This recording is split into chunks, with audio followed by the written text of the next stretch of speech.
Mayroon lang po ako nakitang pagbabago dito sa TikTok. Ewan ko kung matagal na itong pagbabago or ako lang talaga ang ngayon lang nakapansin nito.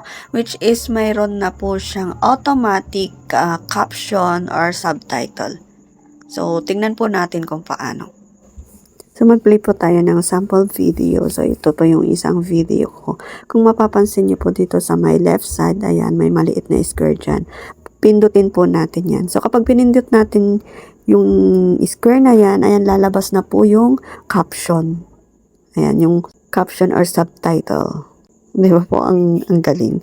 Try natin naman sa ibang video. So, ito po yung napili ko.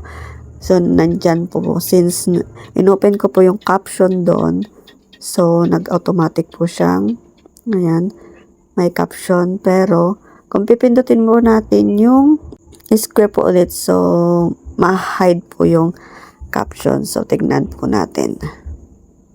Ayan, ma-hide na po. So, yun lang po. Thank you for watching.